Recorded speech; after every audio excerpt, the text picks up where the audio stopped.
बिस्मिल्लाहिर्रहमानिर्रहीम। वज़ीर-ए-आज़म शहबाज शरीफ ने आज एक अलविदाई नाश्ता जो है वो सीनियर सहाफ़ियों के एज़ाज़ में रखा हुआ था और तमाम एडिटर्स और ब्यूरो चीफ़ और एंकर साहिबान जो थे वो वहाँ मौजूद थे। और उसका बुनियादी मकसद जो था वो एक गैर रस्मी बातचीत इंटरेक्शन था। बाकायदा वहाँ पर फॉर्मल सेशन हुआ, सवाल व जवाब हुए, बहुत सारे सवाल व जवाब हुए और उसमें से उन्होंने कुछ तो उन्होंने पुरानी बातें की।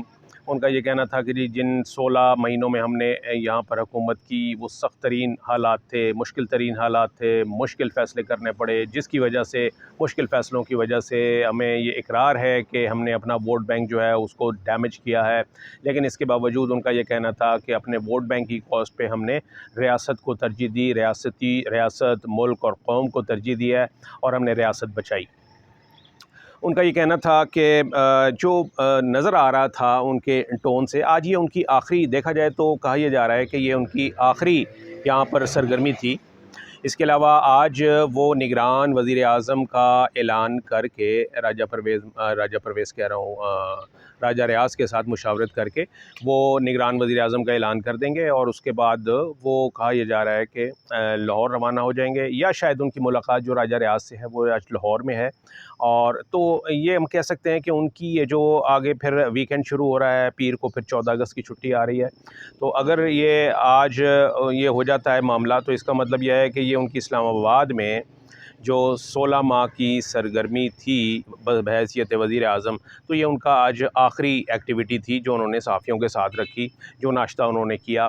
तो उसके बाद वो हमारी मालूमात के मुताबिक आज वो लाहौर चले जाएंगे। वैसे वो हर वीकेंड पे लाहौर जाते हैं, लेकिन ये जो वीकेंड पे उनकी रवानगी होगी तो ये शायद बतौर वज़ीर-ए-आज़म उनकी एक आखिरी उनकी यहाँ पर एक्टिविटी के बाद होगी। ख़ैर, उन्होंने जो कुछ सवाल व जवाब थे वो बड़े दिलचस्प थे। उसमें उनसे इससे चुभते हुए सवाल हुए। उनसे कहा गया कि जी आपको माना कहा जाता है कि जी आप इस्टेब्लिशमेंट के बहुत नज़दीक हैं और बहुत करीब हैं। तो इस पर शहबाज शरीफ ने कहा, मैंने कब इनकार किया है, मैं हमेशा से इस्टेब्लिशमेंट के साथ रहा हूँ और मुझे तो कहा जाता है कि मैं इस्टेब्लिशमेंट की आँख का तारा हूँ और मुझे उस पर कोई वो गुमान, मैं इस पर कभी इनकार नहीं करूँगा। उन्होंने इस बात को फ़ख्री अंदाज़ में उन्होंने ये कहा कि मेरे इस्टेब्लिशमेंट से बहुत अच्छे ताल्लुकात हैं, यानी फ़ौज के साथ उनके बहुत अच्छे ताल्लुकात थे, हैं। और जिस अंदाज़ में उन्होंने कहा तो लगता ये था कि रहेंगे भी। फिर उन्होंने कहा कि जी एक सवाल के जवाब में उन्होंने कहा कि जी आइंदा वज़ीर-ए-आज़म जो है वो कौन होगा? उन्होंने कहा कि जी पाकिस्तान मुस्लिम लीग नून की तरफ से नवाज़ शरीफ जो हैं वही वज़ीर-ए-आज़म होंगे, वही वज़ीर-ए-आज़म के उम्मीदवार होंगे और पार्टी जो है वो उन्हें ही नामज़द करेगी। और उनकी जो नाअहली है वो उसका उन्होंने बताया कि गुज़िश्ता रोज़ जो फ़ैसला आया उस फ़ैसले से नवाज़ शरीफ की नाअहली का कोई ताल्लुक़ नहीं है, क्योंकि नवाज़ शरीफ की जो नाअहली है वो एक नया कानून बना था, जो इलेक्शन एक्ट 2017 था, उसमें तरमीम की गई और उस तरमीम के नतीजे में नाअहली की मुद्दत ज़्यादा से ज़्यादा 5 साल मुकर्रर कर दी गई है।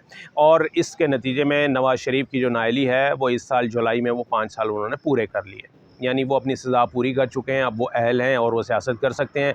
अब वो वापस आएंगे और सियासत करेंगे। एक और सवाल के जवाब में उनसे ये पूछा गया कि आपने जो इमरान खान जो हैं वो इस वक्त अटक जेल में हैं, तो वो उनका क्या फ्यूचर होगा और क्या उनकी पार्टी को आइंदा आने वाले इलेक्शंस में जो है लेवल प्लेइंग फील्ड मिलेगी, यानी उन्हें बराबर का मौका मिलेगा।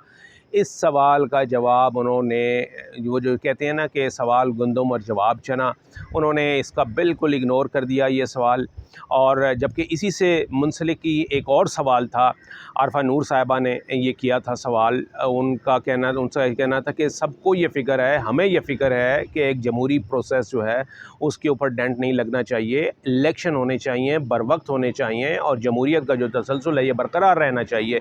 तो उनका कहना था कि आवाम को फ़िक्र है, हम सहाफ़ियों को इस बात की फ़िक्र है कि जी इलेक्शन जो हैं वो क्यों नहीं हो रहे, तो आपको इसकी फ़िक्र नहीं है। आप हुक्मरानों को इसकी फ़िक्र नहीं है। इस पे उन्होंने कहा, इस पे उन्होंने वज़ीर-ए-आज़म साहब ने कोई ऐसा जवाब नहीं दिया और कोई ठोस जवाब नहीं था कि जी इलेक्शन 90 दिन में ही होंगे और मुकर्ररा वक्त में ही होंगे। उनका कहना था कि जी इलेक्शन जो होंगे वो नई मरदमशुमारी के तहत होंगे। नई मरदमशुमारी के तहत इलेक्शन कराने का फ़ैसला जो है वो काउंसिल ऑफ कॉमन इंटरेस्ट ने किया है। और आपको पता है कि नई मरदमशुमारी के बाद जो है वो नई हल्का बंदियाँ भी होंगी। उसके लिए आपको पता है कि 4 से 6 महीने दरकार होंगे। तो अब ये 4 से 6 महीने जो हैं वो कितने माह तक मुहीत होंगे, ये उनके लफ्ज़ नहीं थे, लेकिन इसका इशारा यही था कि ये इलेक्शन वाला मामला जो है ये अब पेंडिंग रहेगा, यानी 90 दिन के अंदर तो इलेक्शन नहीं हो रहे, और क्या 6 महीने की मुद्दत के बाद इलेक्शन हो जाएंगे, इसका भी कोई जवाब नहीं मिला। बल्कि जितनी बातें उन्होंने की अपने सवाल और जवाब में, उससे तासुर ये मिल रहा था, उससे नतीजा ये अखज़ किया जा रहा था, उससे वाइब्स ऐसी आ रही थी कि ये मामला जो है इलेक्शन का उन्हें भी पता है, सबको पता है कि अब निगरान हुकूमत आएगी तो वो 90 दिन के लिए नहीं होगी, बल्कि वो बहुत ज़्यादा अरसे तक चलेगी। ये बहुत ज़्यादा अरसा जो है बिल्कुल ओपन एंडेड है, कितना होगा इसका फ़ैसला जो है वो वक्त करेगा।